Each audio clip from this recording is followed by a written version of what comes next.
எகிப்து அதே போன்ற அமெரிக்கா கையெழுத்திட்ட புதுப்பிக்கப்பட்ட சமாதான ஒப்பந்தத்தை கத்தார் இஸ்ரேலுக்கு வழங்கி இருக்கிறது. உக்ரைனில் நடக்கக்கூடிய வார பொறுத்தவரை உக்ரைன் என்பது ஐரோப்பாவினுடையவும் அமெரிக்காவினுடைய முழுமையான ஆதரவு பெற்ற ஆயுதங்களை கொண்ட மிக பலம் வாய்ந்த ஒரு நாடு. அவங்க ரஷ்யாவோட சண்டை பிடிக்கிறாங்க. இந்தியா பாகிஸ்தான் சண்டை பிடிச்சாங்க. ரெண்டு நாடுகளுமே மிக பலம் வாய்ந்த நாடுகள். இப்படி ரெண்டு நாடுகளுக்கான சண்டைங்கிறது வேற. ஒரு நாட்டை காப்பாற்றுவதற்காக அந்த நாட்டை சேர்ந்த போராளி குழுக்கள் ஒரு மாபெரும் இராணுவத்தோடு சண்டையிடுவது என்பது வேறு. உலகத்திலேயே அமெரிக்கா தயாரிக்கிற அத்தனை ஆயுதங்களும் அணுகுண்ட தவிர எல்லாமே அங்கு போடப்பட்டிருக்கிற நேரத்திலையும் இதுவரைக்கும் இஸ்ரேலால் ஜெயிக்க முடியாத அளவுக்கு புதிய புதிய தந்திரோபாயங்கள் மூலமாகவும் புதிய புதிய யுக்திகள் மூலமாகவும் நாங்கள் இஸ்ரேலை வென்று கொண்டிருக்கிறோம் என்கிறார் அபு உபைதா. நீங்களாம் மௌனமாக இருக்கிறனா சும்மா மௌனமாக இருக்கல, உங்களோட கழுத்தில் காசா மக்கள் ரத்தம் சுமந்து கொண்டு இருக்கிறீர்கள், அதுதான் தொங்கிக்கிட்டு இருக்குது அப்படின்னு சொல்லி நீங்க இதெல்லாம் அல்லாஹ்ட்ட பயப்படுங்க அப்படின்னு சொல்லி சொல்றாரு.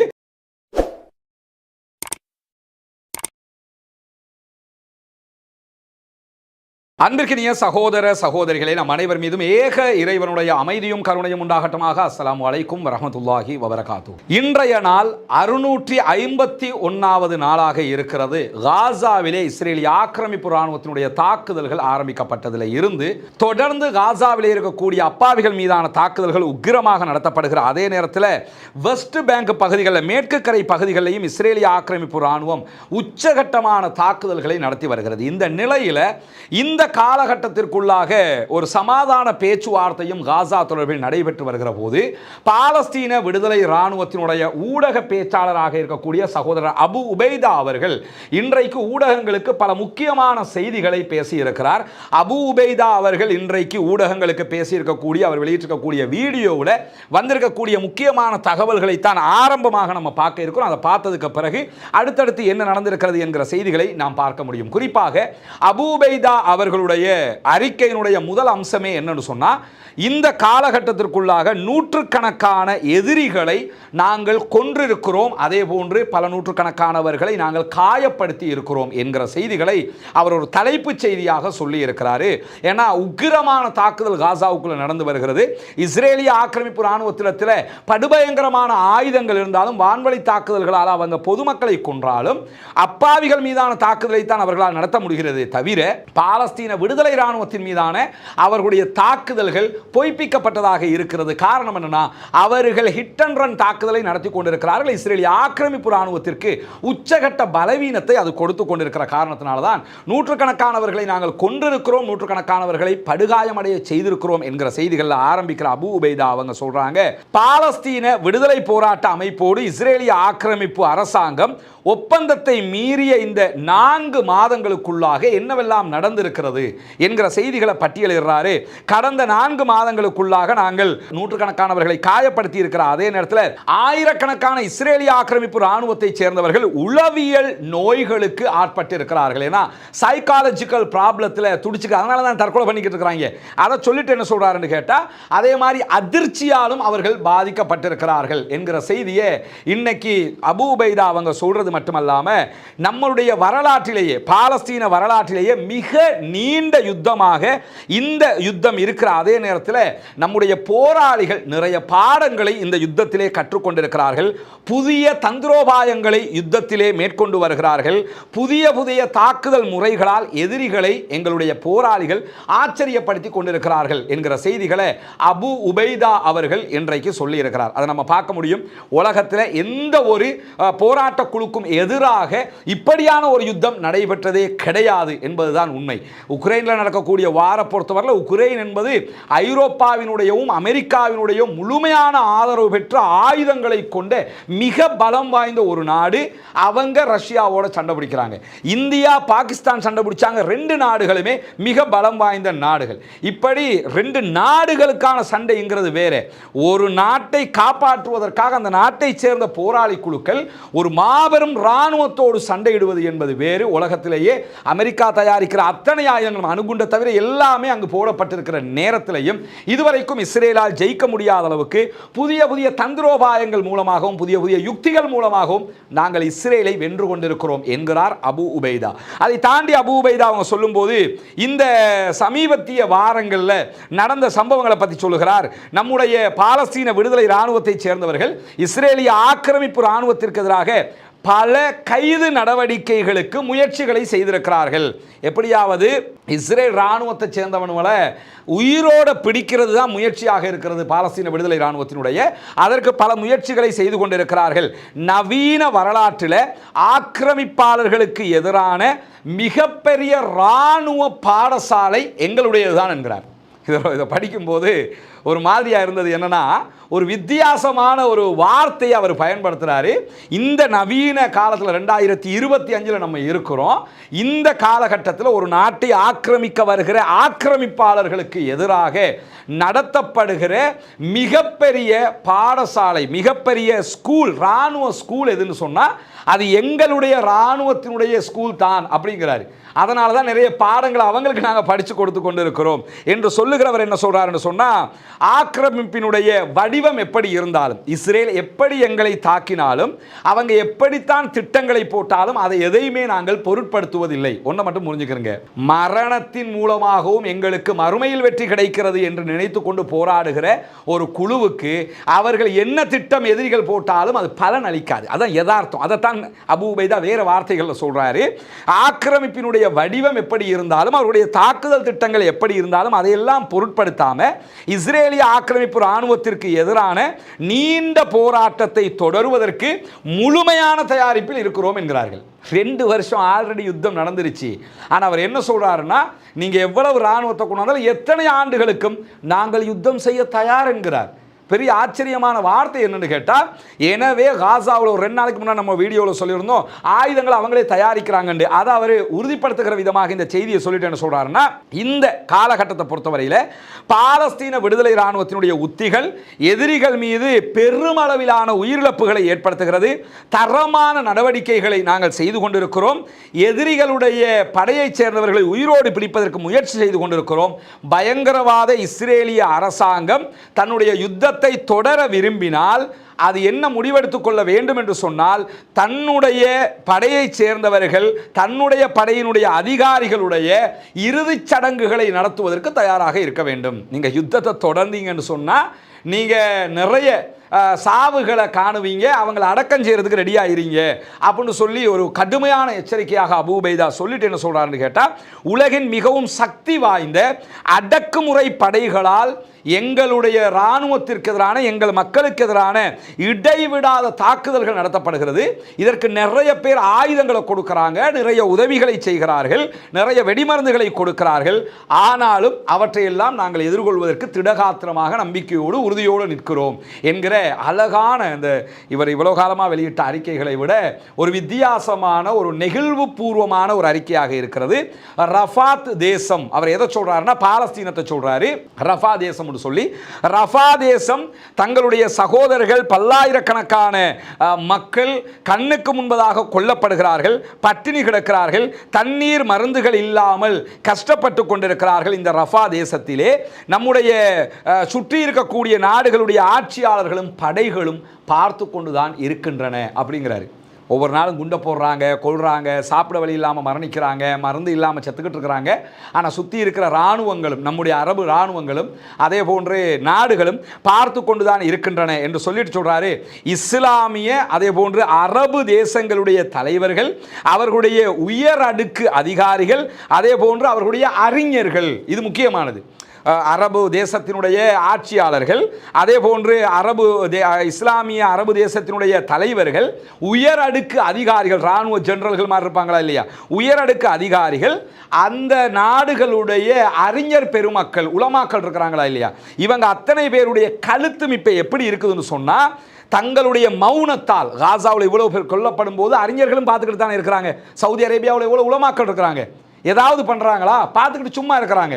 அதே மாதிரி கத்தாரில், துபாயில், அரபு நாடுகளில் இருக்கக்கூடிய அத்தனை உலமாக்களும் மௌனமாகத்தான் இருக்கிறார்கள். அவர் என்ன சொல்கிறாருன்னு கேட்டால், இந்த உலமாக்களுடைய, தலைவர்களுடைய, அறிஞர்களுடைய, அந்த நாட்டினுடைய அதிபர்களுடைய மௌனத்தினால் அவர்களுடைய கழுத்துக்கள் பல்லாயிரக்கணக்கான அப்பாவிகளுடைய இரத்தத்தை சுமந்து கொண்டிருக்கின்றன அப்படிங்கிறார். நீங்களாம் மௌனமாக இருக்கிறனா சும்மா மௌனமாக இருக்கல, உங்களோட கழுத்தில் காசா மக்கள் ரத்தம் சுமந்து கொண்டு இருக்கிறீர்கள், அதுதான் தொங்கிக்கிட்டு இருக்குது அப்படின்னு சொல்லி நீங்க அல்லாஹ்ட்ட பயப்படுங்க அப்படின்னு சொல்லி சொல்றாரு. சொல்லிட்டு என்ன சொல்றாருன்னா, ஆனால் எங்களுடைய சகோதரர்களாக இருக்கக்கூடிய யமன்ல இருக்கக்கூடிய அன்சாருல்லா படைப்பிரிவினர் எதிரிகள் மீது பயனுள்ள தாக்குதல்களை நடத்தி கொண்டிருக்கிறார்கள்.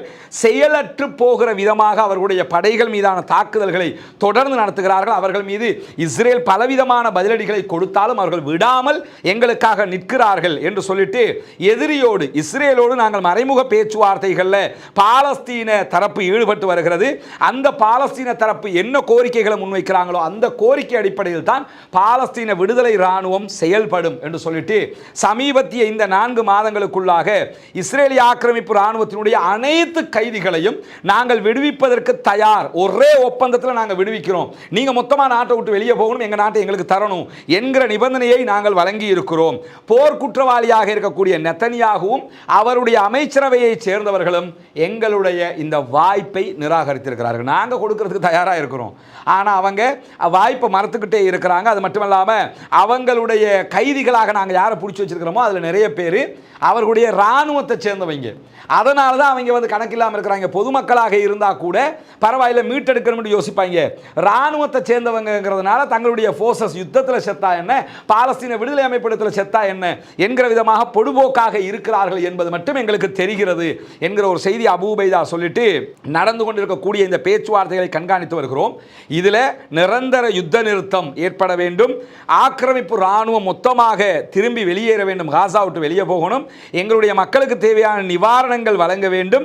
இதுவெல்லாம் தருவதாக இருந்தால் ஒப்பந்தம் செய்வதற்கு நாங்கள் மிக தெளிவாக தயாராக இருக்கிறோம்.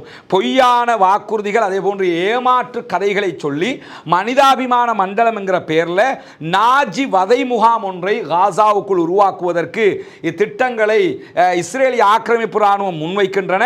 இந்த திட்டங்கள் எல்லாம் தோல்வி அடையும் என்று சொல்லக்கூடிய அபூ உபைதா கடைசியா சொல்றாரு, அரபு பேர்ல கூலிப்படைகளை இறக்கி விடுறீங்க, உங்களுடைய முகவர்களை இறக்கி விடுறீங்க, இதுவெல்லாம் உங்களுடைய தோல்வியின் அடையாளம், நீங்கள் தோற்று போவது நிச்சயம்.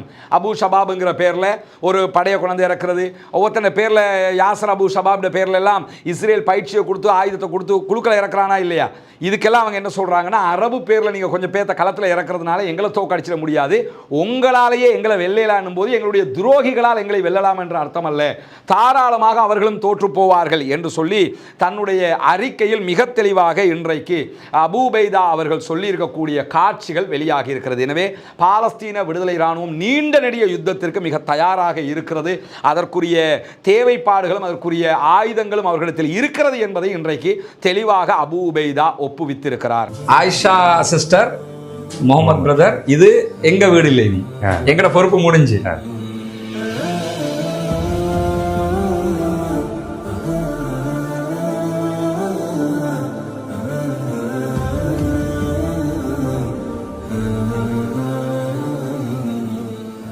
இது உங்களோட வீடு, இனி ஃபௌமி வேலை நடக்குதாண்டெல்லாம் பார்க்க வர மாட்டார், வேலையெல்லாம் முடிச்சுட்டோம் நாங்க. சரிதானே? உங்களுக்கு எப்படிமா, சந்தோஷமா, மகிழ்ச்சியா இருக்கா?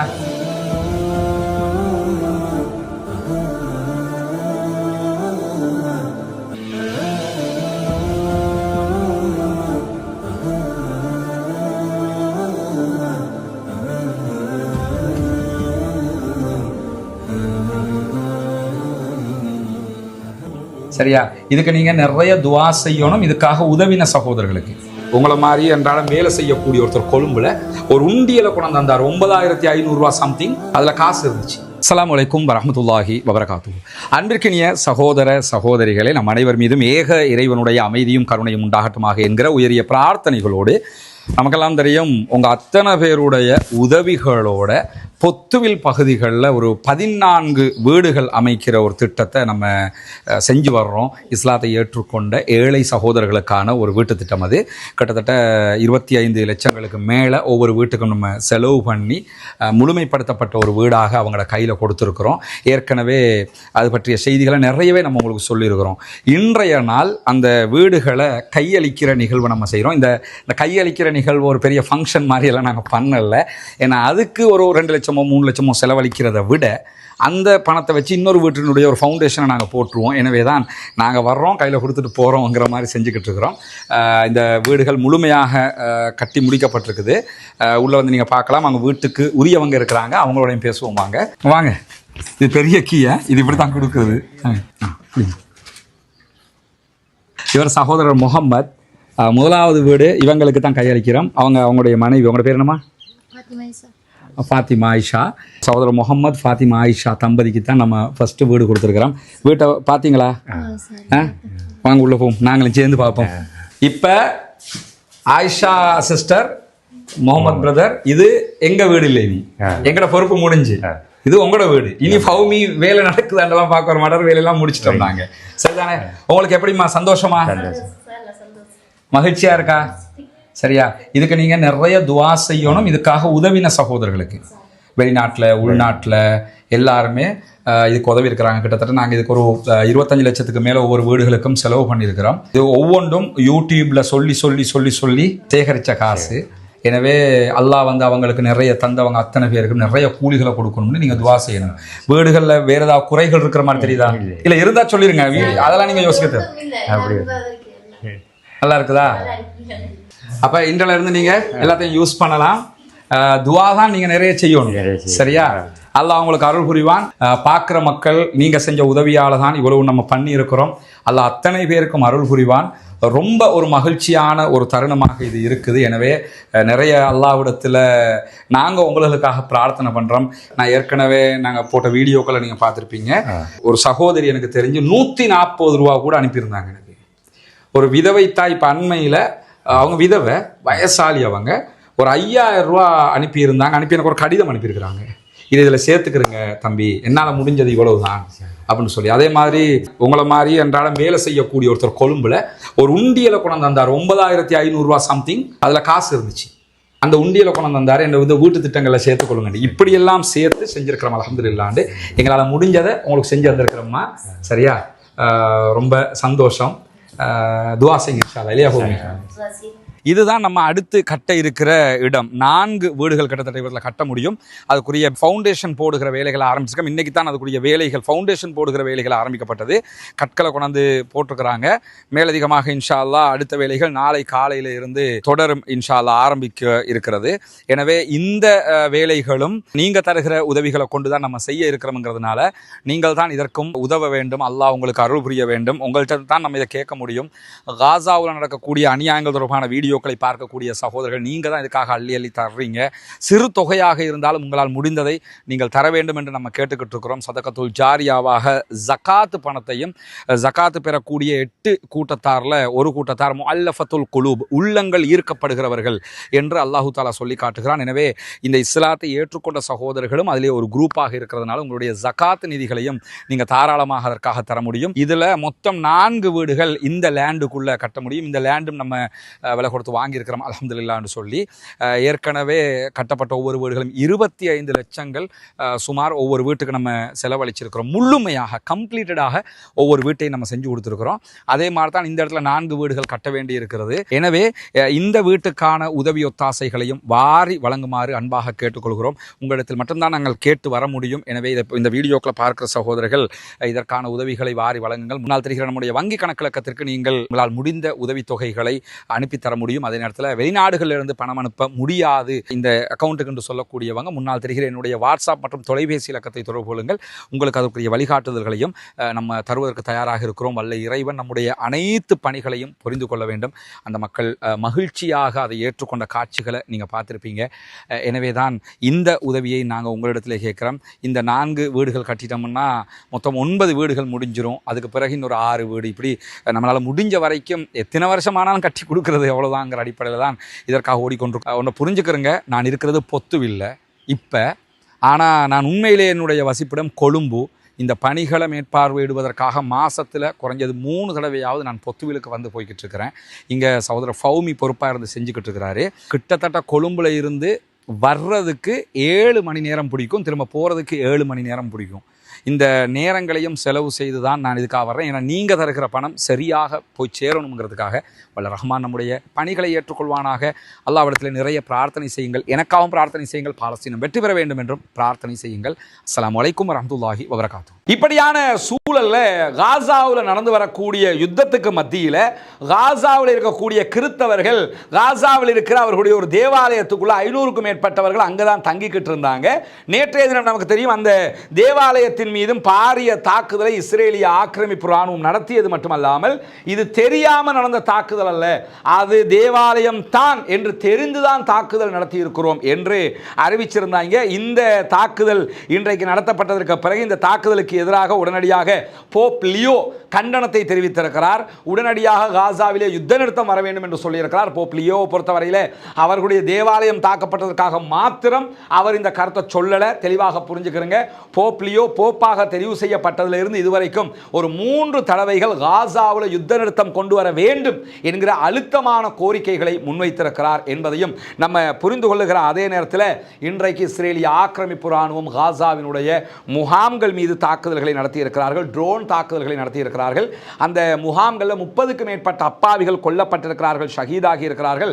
அதற்கான காரணம் என்னன்னா, வெடிக்கிற ட்ரோன்கள் தான் அனுப்பப்பட்டிருக்கிறது. அந்த ட்ரோன்கள் ஆணிகளாலும் அதே போன்று இரும்பு துகள்களாலும் நிரப்பப்பட்ட ட்ரோன்கள் என்கிறார் அல் ஜசீராவினுடைய நிருபர் ஹானி மஹமூத் அவர்கள். இந்த அளவுக்கான தாக்குதல் அவங்க நடத்துறாங்க. பெரிய மக்கள் இருக்கக்கூடிய கூட்டங்கள் மீது தாக்குதல் நடத்தப்பட்டது, சந்தைகள் மீது தாக்குதல் நடத்தப்பட்டது, தண்ணீருக்காக வந்து வரிசையில் நின்ற மக்கள் மீதும் தாக்குதல்களை நடத்தினார்கள் என்று கவலை தோய்ந்த முகத்தோடு ஹானி மஹமூத் அவர்கள் இன்றைக்கு அல் ஜசீராவிலே இந்த செய்திகளை சொல்லிக் கொண்டிருந்ததை பார்க்கிறோம். அவ்வளவு அநியாயத்தை இஸ்ரேலிய ஆக்கிரமிப்பு ராணுவம் இன்றைக்கும் காசாவுக்குள்ள செய்து கொண்டிருக்கிற அதே நேரம் சேனல் 20 இஸ்ரேலுடைய பத்திரிகை வெளியிட்டிருக்கக்கூடிய அறிக்கையில் என்ன சொல்றாங்கன்னா, எகிப்து அதே போன்ற அமெரிக்கா கையெழுத்திட்ட புதுப்பிக்கப்பட்ட சமாதான ஒப்பந்தத்தை கத்தார் இஸ்ரேலுக்கு வழங்கி இருக்கிறது என்கிற செய்திகள் கொடுக்கப்பட்டிருக்கிறது. கத்தார் பாலஸ்தீன விடுதலை அமைப்போடும் பேசி சில நிபந்தனைகளோடு புதுப்பிக்கப்பட்ட ஒரு ஒப்பந்தத்தை திரும்ப இஸ்ரேலுக்கு கொடுத்திருக்கிறாங்க. மறைமுக பேச்சுவார்த்தைகளில் இதுவெல்லாம் பேசப்பட்டு கொண்டிருக்கக்கூடிய நேரத்தில் அந்த கொடுத்திருக்கக்கூடிய அந்த ஒப்பந்தத்தில் மத்தியஸ்தர்கள் வழங்கி இருக்கக்கூடிய செய்திகள் என்ன இருக்குதுன்னு கேட்டால், காசாவில் இருந்து இஸ்ரேல் வெளியேற வேண்டும், எதுவரைக்கும் வெளியேறணும்ங்கிற விவரங்கள் இருப்பதாகவும், அது மட்டுமல்லாமல் விடுவிக்கப்பட வேண்டிய பாலஸ்தீன அதே போன்று இஸ்ரேலிய கைதிகள் எத்தனை பேர் என்கிற விவரங்களும் அதிலே இருப்பதான செய்திகளும் சொல்லப்பட்டிருக்கிறது. ஆனால் இன்றைக்கு ஒரு ஒப்பந்தம் நெருங்கி கொண்டிருக்கிறது, ஆனால் பாலஸ்தீன விடுதலை அமைப்பு தான் விடாப்பிடியாக நிற்கிறது என்கிறார் அமெரிக்காவினுடைய தூதர் என்கிற செய்திகளையும் அல் ஜசீரா ஒளிபரப்பு செய்திருக்கிறது. இதுல இருந்து என்ன தெரியுதுன்னு கேட்டால், பாலஸ்தீன விடுதலை அமைப்பு அவர்களுடைய உறுதியான கொள்கை கோட்பாட்டில் இருக்கிறார்கள். காசாவிலிருந்து மொத்தமாக இஸ்ரேல் வெளியே போகணும், பாலஸ்தீனத்தில் நிரந்தர யுத்த நிறுத்தம் என்கிறத அறிவிச்சா மட்டும்தான் நாங்கள் சமாதானத்துக்கு ரெடிங்கிறாங்க. தோற்று போகிறவர்கள் ஒருபோதும் இதை சொல்ல மாட்டார்கள் என்பதையும் நம்ம புரிந்து கொள்ளுகிற அதே நேரத்தில் இன்றைக்கு இஸ்ரேலுடைய அதிகாரியை மேற்கோள் காட்டி இஸ்ரேலுடைய எடியோத் அஹ்ரனோத் பத்திரிகை ஒரு செய்தியை வெளியிட்டிருக்கிறாங்க. அதில் காசாவில் எங்களுடைய இராணுவத்தினர் தங்குவதற்கு பாதுகாப்பான எந்த இடங்களும் கிடையாது அப்படின்னு இருக்கிறாங்க. அதுக்கு காரணம் என்ன சொல்றாங்கன்னு சொன்னா, நாங்க காசாவில் இடிபாடுகளுக்கு மத்தியில் இருக்கக்கூடிய வீடுகளுக்குள்ள போய் தங்குவோம் என்று சொன்னா அந்த வீடுகள் இடிந்து விழுகிற நிலைமைகள் இருக்கிறது மட்டுமல்லாம அநேகமாக அந்த வீடுகள் எல்லாம் ஆல்ரெடி கன்னி வெடிகள் சூழப்பட்டதாக இருக்கிறது. நாங்கள் வீட்டுக்குள்ள எல்லாத்தையும் செக் பண்ணிட்டு தான் போய் தங்க போறோம். ஆனால் அதுக்குள்ள எப்படியோ வெடிகளை உள்ளுக்குள்ள குண்டுகளை பாலஸ்தீன விடுதலை அமைப்பு வைத்திருக்கிறது. எனவே அதிலே எங்களுடைய வீரர்கள் கொல்லப்படுகிறார்கள் என்கிறார் இஸ்ரேலுடைய அதிகாரி என்று இஸ்ரேலுடைய பத்திரிகையே சொல்லியிருக்கிறது மட்டுமல்லாமல் நம்முடைய படையைச் சேர்ந்தவர்கள், இஸ்ரேல் படையைச் சேர்ந்த பல பேரும் வந்து இப்போ வாகனங்களுக்குள்ள தான் தங்கிக்கிட்டு இருக்கிறாங்களாம், வெஹிக்கிளுக்குள்ள தான் தங்கிக்கிட்டு இருக்கிறாங்க. ஏன்னு சொன்னால் அவங்க வீடுகளுக்குள்ள போனால் அங்கே குண்டு வைக்கப்பட்டு ஆல்ரெடி கொல்லப்படுறதுனால இருக்கிற வண்டிகளுக்குள்ள தங்குறாங்க. இந்த வண்டிகளுக்குள்ள தங்கும்போது வண்டிகளை இலக்கு வச்சு தாக்குதல்களை பாலஸ்தீன விடுதலை ராணுவம் நடத்துகிறது. அதனால் எங்களுடைய பல பேர் கொல்லப்படுகிறார்கள் என்று அலாத குறையாக இன்றைக்கு அவர்கள் சொல்லியிருக்கக்கூடிய செய்திகளுக்கு மத்தியில் தான் இன்றைக்கு ஜபாலியாவில் பாலஸ்தீன விடுதலை அமைப்பினுடைய துணை ராணுவ குழுக்கள் 3, அவங்களுடைய பேரை நமக்கு சொல்ல முடியாது, அந்த நமக்கு தெரியும் ரெஸ்ட்ரிக்ஷன் இருக்கிற காரணத்தினால இந்த 3 படைப்பிரிவுகள் இணைந்து உக்கிரமான தாக்குதல் ஒன்றை இஸ்ரேலுக்கு எதிராக இன்றைக்கு நடத்தி இருக்கிறது. வடக்கு காசாவில் அதுவும் நடந்திருக்கிறது. நார்த்து காசாவை நாங்கள் முழுமையாக பிடிச்சிட்டோம்னு பலமுறை இஸ்ரேல் சொன்னதுக்கு பிறகும் நார்த்து காசா பகுதிகளில் ஜபாலியாவில் இன்றைக்கு இஸ்ரேலிய ஆக்கிரமிப்பு ராணுவத்தை சேர்ந்தவர்கள் குழுமி இருந்த நேரத்தில் தான் இந்த தாக்குதல்கள் நடத்தப்பட்டிருக்கு. இதுவரைக்கும் 3 பேர் செத்து போயிருப்பதான செய்திகள் வெளியாகி இருந்தாலும் மேலதிகமாக பல பேர் செத்து போயிருக்கலாம் என்கிற செய்திகளையும் பாலஸ்தீன விடுதலை ராணுவம் சொல்லியிருக்கிற அதே நேரம் பாலஸ்தீன விடுதலை ராணுவம் மேலதிகமாக ஒரு அறிக்கையை வெளியிட்டிருக்கிறாங்க. அதில் அவங்க என்ன சொல்றாங்கன்னு சொன்னா, இஸ்ரேலுக்கு எங்களோட ஒரு ஒப்பந்தம் செய்வதை தவிர வேறு வழி கிடையாது. ஆக்கிரமிப்பு ராணுவத்தை பொறுத்தவரையில் கைதிகளை வலுக்கட்டாயமாக அவங்களால விடுவிக்க முடியாமல் போயிடுச்சு.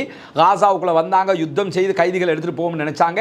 அது தோத்து போன காரணத்தினால ஒரு ஒப்பந்தம் செய்ததை தவிர அவங்களுக்கு வேற வழியே கிடையாது. எனவே எங்களுடைய கருத்துக்களை ஏற்றுக்கொண்டு சமாதானத்துக்கு வந்துட்டீங்கன்னா உங்களுக்கு நல்லது, இல்லைன்னா நாங்கள் பல ஆண்டு காலம் என்றாலும் யுத்தம் செய்வதற்கு தயாராக இருக்கிறோம் என்கிற செய்திகளை சொல்லியிருக்கிற அதே நேரம் இஸ்ரேலிய ஆக்கிரமிப்பு ராணுவம் வெளியிட்டிருக்கக்கூடிய அறிக்கையில் என்ன சொல்லியிருக்கிறாங்கன்னு சொன்னால், இன்றைக்கும் வடக்கு காசாவில் இருந்து இஸ்ரேலை நோக்கி 2 ஏவுகணை தாக்குதல்கள் நடத்தப்பட்டதாகவும் அதை முறியடித்திருப்பதாகவும் சொல்லியிருக்கிறார்கள். பாலஸ்தீன விடுதலை ராணுவமும் 2 ஏவுகணை தாக்குதல்கள் நடத்தப்பட்டதை ஒப்புக்கொண்டு அறிவித்திருக்கிறது என்கிற நிலையில் பாலஸ்தீன விடுதலை ராணுவம் இன்னும் ராக்கெட் ஏவுகிற பலத்தோடு இருக்கிறார்கள் என்கிற செய்திகளையும் நாம் புரிந்து கொள்ள முடிகிறது. எனவே பாலஸ்தீனம் வெற்றி பெற வேண்டும், பாலஸ்தீனம் சுதந்திரம் அடைய வேண்டும், பாலஸ்தீன மக்களும் நம்மை போன்ற நிம்மதியானவர்களாக மாற வேண்டும், வாழ வேண்டும் என்கிற உயரிய பிரார்த்தனைகளோடு பாலஸ்தீன அப்பாவிகளுக்காக பிரார்த்திக்கிற அதே இஸ்ரேலிய ஆக்கிரமிப்பு ராணுவத்திற்கு எதிராக குனூத்து நாசிலாவை ஓத மறந்து விடாதீர்கள் என்கிற கோரிக்கைகளோடு பாலஸ்தீன அப்பாவிகளுக்காக ஜனநாயக ரீதியாகவும் குரல் எழுப்புவோமாக. வாஹ்ரத் அல்ஹம்துலில்லாஹி ரப்பில் ஆலமீன்.